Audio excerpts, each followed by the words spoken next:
Surya's TV. Good evening news. Contract కార్మికుల సమస్యలపై మైలవరం నియోజకవర్గం మేనిఫెస్టోని విడుదల చేస్తానని కూటమి అభ్యర్థి వసంత కృష్ణప్రసాద్ అన్నారు. గత ఎన్నికలప్పుడు నేను ప్రధానంగా స్పందించింది 2 అంశాల మీద.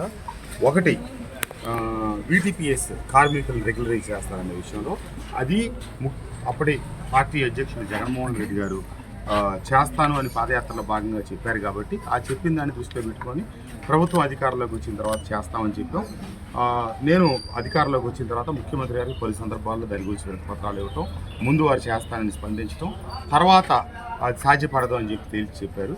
ముఖ్యమంత్రి గారి స్థాయిలో జరగాల్సిన నిర్ణయం వారు హామీ ఇచ్చి మాతో చెప్పించి ఆ మాట తప్పం మడం తిప్పమన్నారు. కానీ మాట తప్పారు, మడం తిప్పారు. 2, ఇబ్రహీంపట్నం కొండపల్లిలో ఇంటింటికి కుళాయి ఇస్తామని చెప్పి నేను మాట ఇచ్చాను. దాని మీదట నేను పలు పర్యాయాలు ముఖ్యమంత్రి గారి దృష్టికి తీసుకెళ్ళి శాంక్షన్ చేయించాను. టెండర్లను తీసుకొచ్చింది, కానీ అది లైన్లోకి రాలేదు. టెండర్లు పూర్తి అవ్వలేదు, పని ప్రారంభం కాలేదు. ఎన్నికలు పూర్తి అవగానే వెంటనే ఆ పని తక్షణం ప్రారంభించినట్లు చూస్తాను. ఇంకోటి అడిగారు, కాంట్రాక్ట్ కార్మికులకి ఏమన్నా రాబోయే మీ ప్రభుత్వం వస్తే పర్మనెంట్ చేయడానికి ఏమైనా హామీ ఇస్తారా? అది నేను చర్చించకుండా చెప్పనండి. ఎందుకంటే గతంలో ఒకసారి అప్పటి పార్టీ అధినేత జగన్మోహన్ రెడ్డి గారు చెప్పిన దాన్ని అనుసరించి నేను ఇక్కడ ప్రజలకు హామీ ఇవ్వలేదు. కానీ అది వైఎస్ఆర్ కాంగ్రెస్ పార్టీ నెరవేర్చలేదు, ఆ పని పూర్తి కాలేదు. ఇది ఇప్పుడు అవ్వాలంటే నిర్దిష్టంగా చంద్రబాబు నాయుడు గారితో మాట్లాడే చెప్పగలుగుతాం. నేను ఆ విషయం ఇంతకు మాట్లాడే అవకాశం దొరకలేదు, ఎన్నికల హడావిడిలో ఉన్నాను కాబట్టి. చర్చించకుండా అయితే చెప్పండి, చర్చించి తప్పకుండా. విజయవాడ బందర్ రోడ్డు మెడికల్ గోడౌన్లో గురువారం ఉదయం అగ్ని ప్రమాదం చోటు చేసుకుంది.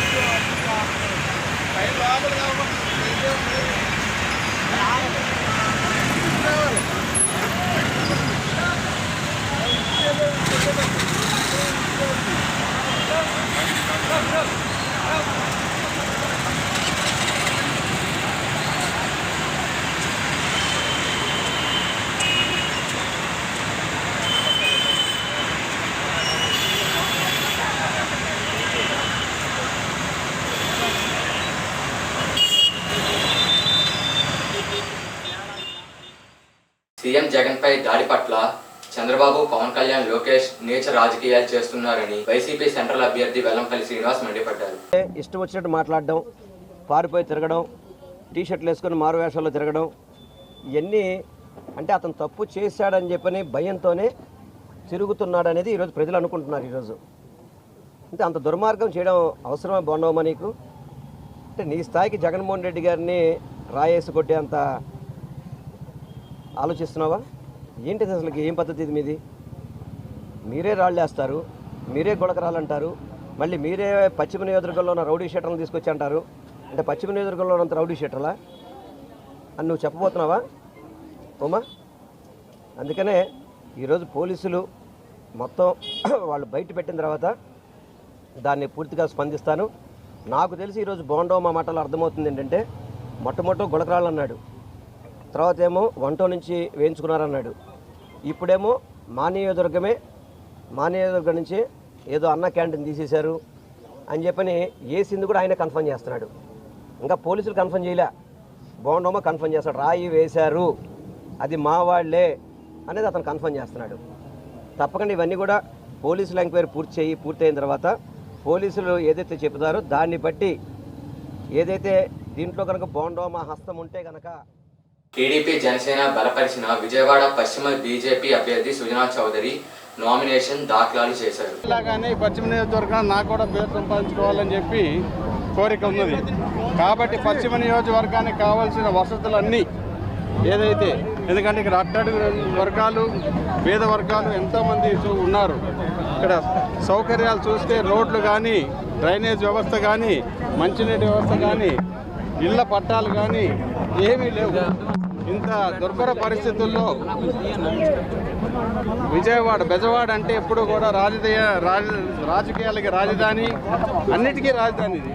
కానీ బెజవాడ ఇంత కింద స్థాయికి దిగిపోవడానికి కారణం సరైన రాజకీయ ప్రతినిధులు లేకపోవడం అనేది నా అభిప్రాయం. సరైన ప్రతినిధులు ఈ మధ్య కాలంలో మాత్రం డెఫినెట్గా లేనట్లుగా ఉంది. మంచి ప్రజాప్రతినిధిగా ఇక్కడ ఎన్నుకుంటే ఆ ప్రతినిధికి ఎంతో అవకాశాలు ఉన్నాయి ఇక్కడ డెవలప్ చేయడానికి. నేను దుర్గమ్మ వారి చలవతో, మహాలక్ష్మి గారి చలవతో, మా తల్లి గారు, తండ్రి గారు, మా కుటుంబం మొత్తం, మా చెల్లెలు, అన్నలు, అందరి కుటుంబ మిత్రులు కుటుంబం, ఈ పశ్చిమ నియోజకవర్గం ప్రజలందరూ ఆశీస్సులతో ఈరోజు నామినేషన్ వేస్తున్నాను. డెఫినెట్గా ప్రజలందరూ కూడా నాకు ఆశీస్సులు ఇచ్చి అఖండ విజయంతో గెలిపించాలని కోరుకుంటూ నామినేషన్కి ఎంత మెజారిటీలో గెలుస్తారు? ఈ నెల 18వ తేదీ నుండి 25వ తేదీ వరకు నామినేషన్ల స్వీకరణకు అన్ని ఏర్పాట్లు చేసినట్లు నూజివీడు ఆర్డీఓ వై భవానీ శంకరి చెప్పారు. 18th నుంచి 25th వరకు ఉంటుంది. సో మధ్యలో మనకి 21st ఏదైతే ఉందో అది పబ్లిక్ హాలిడే సండే, సో ఆ రోజు తీసుకోవద్దు. రెస్ట్ ఆఫ్ ద డేస్లో 11 o'clock నుంచి 3 o'clock వరకు, మార్నింగ్ 11 AM నుంచి ఆఫ్టర్నూన్ 3 PM వరకు మాత్రమే తీసుకుంటాము. సో ఇది ఆర్డీఓ ఆఫీస్లో తీసుకుంటాము. అండ్ ఆర్డీఓ ఆఫీస్లో ఓన్లీ 100 meters బయట మనం బ్యారికేడింగ్ చేస్తాము.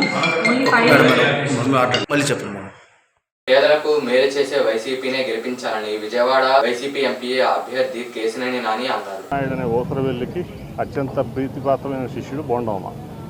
బోండమ్మ ఏమన్నాడు, మా వాళ్ళే కొట్టారు గులకరాయితో. ఎందుకు కొట్టారంటే అన్నా క్యాంటీన్ తీస్తారని కోపంతో కొట్టారు, లేదంటే 200కో 300కో మాట్లాడి తీసుకెళ్లారు, ఆ ఇవ్వలేదని కోపంతో కొట్టారని చెప్పి 2 రకాలైన స్టేట్మెంట్స్ ఇచ్చాడు.